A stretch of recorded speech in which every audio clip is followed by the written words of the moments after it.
triggered a chain reaction in milliseconds.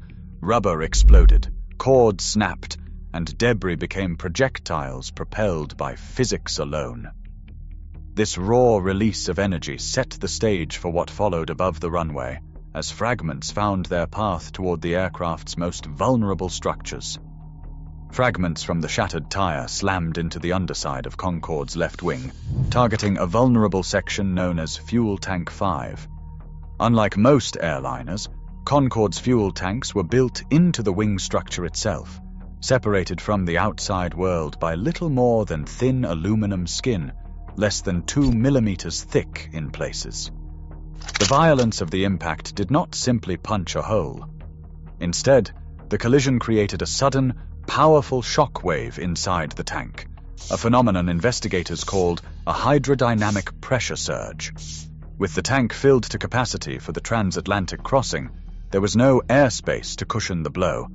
The incompressible jet fuel transmitted the pressure instantly, forcing the tank walls outward. At the same time, the continuity effect, a twisting, localized deformation of the metal, created zones of intense stress. Multiple ruptures formed almost at once. Fuel began to pour from the bottom of the wing, streaming backward in the slipstream. Within moments, the leaking fuel found an ignition source. Investigators would later point to damaged electrical wiring or possibly contact with hot engine parts as the likely culprit. Flames erupted along the trailing edge of the left wing, visible even before the aircraft left the ground. The fire grew rapidly, fed by a steady flow of fuel under high pressure.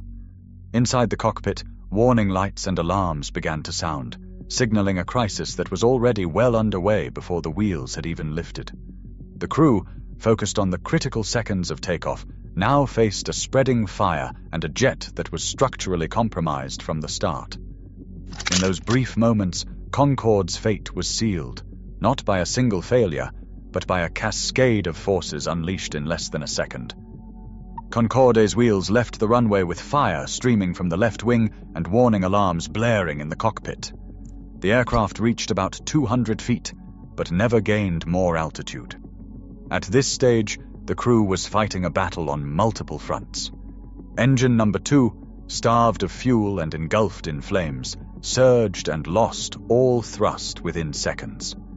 Engine number 1, also on the left, began to deteriorate as heat and fuel starvation took their toll. On the right, engines 3 and 4 continued to provide power, but the imbalance created a strong rolling force that pulled the jet left. The landing gear, damaged by debris, refused to retract. This left Concorde exposed to a drag penalty that would have been significant for any airliner. On Concorde, with its slender delta wings and high-speed design, the effect was devastating. The extended gear increased drag by as much as 20%, demanding more power than the crippled engines could deliver. Instead of accelerating toward the intended climb speed of 220 knots, the jet's airspeed plateaued at around 200 knots. The heavy fuel load, necessary for the transatlantic flight, further reduced the margin for error. Ambient temperatures near 26 degrees Celsius thinned the air, reducing both engine thrust and aerodynamic lift. Inside the cockpit, the crew worked through emergency checklists, attempting to retract the gear and manage the failing engines, all while maintaining control of a jet that was losing both speed and lift. The aircraft was stuck in a narrow performance window, unable to climb, unable to accelerate, and with no safe options left. The physics of weight, drag, and asymmetric thrust had closed the door on recovery, leaving the Concorde trapped just above the rooftops of Gonesse.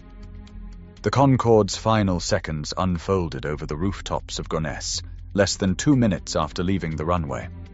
With airspeed falling and left side thrust nearly gone, the jet's nose began to drop.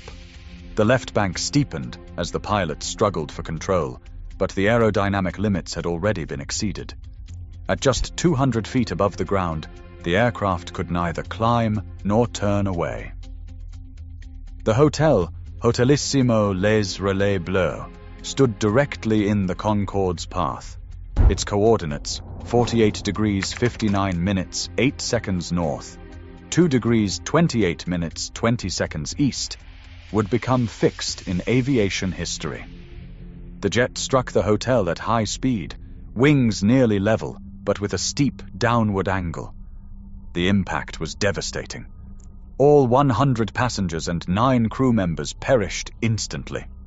4 people inside the hotel lost their lives as the structure collapsed and fire swept through the building. The crash site, a modest suburban block just beyond the airport's perimeter, was consumed by smoke and flames within moments. Emergency crews arrived quickly, but the destruction left no chance for rescue. From the moment the tire struck debris to the instant of impact, only about 90 seconds had passed. In that brief window, a chain of mechanical failures and physical forces converged with irreversible consequence. The loss of 113 lives in Gonesse would stand as a stark reminder of how fragile the margins of flight can be and how quickly catastrophe can unfold. Inside the BEA laboratories, investigators faced an intricate puzzle. How could a single tire burst bring down a supersonic airliner?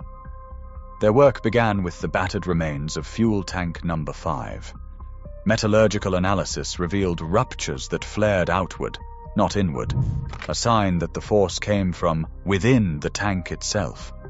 Engineers recreated the event using full-scale tank sections filled to capacity, replicating the exact conditions of the Concorde's final takeoff. When tire fragments struck the test panels at high velocity, pressure waves shot through the incompressible fuel, forcing the thin aluminum walls to split outward at multiple points. This hydrodynamic rupture, a phenomenon rarely seen in aviation, explained the sudden, massive fuel leak. Tracing the root cause led to a small, jagged strip of titanium recovered from the runway. Forensic comparison matched it to a missing wear strip from the thrust reverser of a Continental DC-10 that had departed minutes earlier. Maintenance records uncovered a troubling detail. The strip was a non-standard replacement, fabricated outside manufacturer specifications and attached with improper fasteners. The chain of evidence, lab tests, tank fragments, and maintenance logs left little doubt about the sequence of failure and the origins of the debris. The disaster was not only a matter of physics, but of accountability. Engineers faced a daunting challenge: how to rebuild confidence in an aircraft whose vulnerabilities had been so devastatingly exposed. The first solution took shape inside Concorde's wings. Technicians lined the fuel tanks with Kevlar, a material known for stopping bullets, now tasked with containing fuel in the event of a rupture. This barrier, just millimeters thick, could absorb the shock of tire debris and prevent fuel from spilling into the wing cavity. Alongside this, new burst-resistant tires were fitted, tested to withstand impacts far beyond what the original design had imagined. Electrical wiring and hydraulic lines near the landing gear were shielded or rerouted, reducing the chance that a single fragment could ignite another disaster. These changes required months of analysis, fabrication, and certification. By November 2001, Concorde returned to service, its systems upgraded and its safety record restored in the eyes of regulators. But the world